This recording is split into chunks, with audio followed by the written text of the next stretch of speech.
आज हम लोग डे 6 का देखते हैं। डे 6 में हम लोग को इलेक्ट्रोस्टैटिक्स को रिवीजन करना है बच्चों। इलेक्ट्रोस्टैटिक्स में सबसे इंपॉर्टेंट चीज क्या क्या आती है वो हम कवर कर लेंगे।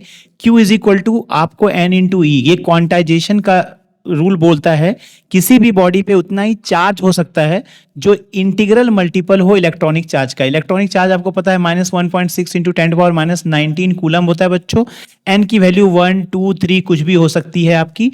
तो क्वांटाइजेशन सबसे पहले आपको समझना है। देन आपको कूलम्स लॉ होता है बच्चों। कूलम्स लॉ बोलता है कि फोर्स बिटवीन टू चार्जेस, अगर मैं Q1 Q2 बोलूं, उसके बीच का सेपरेशन अगर R है तो force K Q1 Q2 divided by R square हो जाता है। आपको K की वैल्यू याद रखनी है बच्चों, 9 इंटू 10⁻⁹, जिसको मैं 1/4πε0 भी बोलता हूं बच्चों। इसकी यहाँ पे एयर या वैक्यूम के लिए ये वैल्यू होती है। ये हम लोगों ने डिस्कस भी किया था अपने प्रीवियस वीडियोस में। अब आपको बच्चों क्या करना है, यहाँ पर अगर आपने फोर्स को एक और रिलेशन से लिख सकते हैं, चार्ज इंटू इलेक्ट्रिक फील्ड। अब यहाँ पे बच्चों इलेक्ट्रिक फील्ड क्या होता है, force per unit charge, test charge. यहाँ पे टेस्ट चार्ज की वैल्यू बहुत स्मॉल होती है बच्चों। यूनिट आपसे पूछा जा सकता है इसका न्यूटन पर कूलम, या एक और फॉर्मूला आप -dV/dr के फॉर्म में देख सकते हैं जो आपका होता है वोल्ट पर मीटर। इलेक्ट्रिक फील्ड का यूनिट वोल्ट पर मीटर भी होता है बच्चों। इलेक्ट्रिक फील्ड को मैं KQ/R² लिखता हूँ।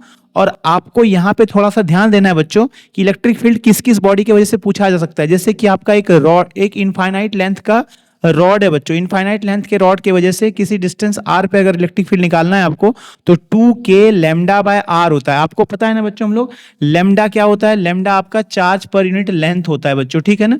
अगर इसी तरह से एक रिंग है बच्चों, रिंग की वजह से अगर आपको इलेक्ट्रिक फील्ड निकालनी हो किसी डिस्टेंस x पे और रिंग का रेडियस r है बच्चों, तो आपको ये वाला एक्सप्रेशन पता होना चाहिए, KQX/R² प्लस x²⁴/2। इसका ग्राफ भी अगर प्लॉट करने के लिए आता है बच्चों आपसे, तो आप x/√2 का डिस्टेंस पर ये जो ग्राफ आपने दिखाया है, ये r/√2 पॉजिटिव और r/√2 पे आपका ये मैक्सिमम वैल्यू हो जाती है इलेक्ट्रिक फील्ड की। तो ग्राफ आपसे प्लॉट करने के लिए पूछा जा सकता है। ये ग्राफ को हम लोग यहाँ तक ऐसा ही दिखाते हैं, ऐसा दिखाते हैं ग्राफ को बच्चों।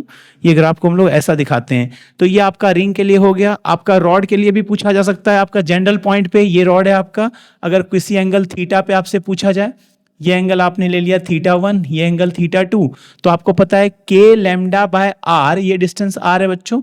sin θ1 प्लस sin θ2, ये कौन सा हुआ आपका, ये y एक्सिस के लॉन्ग हुआ EY, और x एक्सिस के लॉन्ग क्या हो जाएगा बच्चों आपका K λ/r cos θ1 minus cos θ2।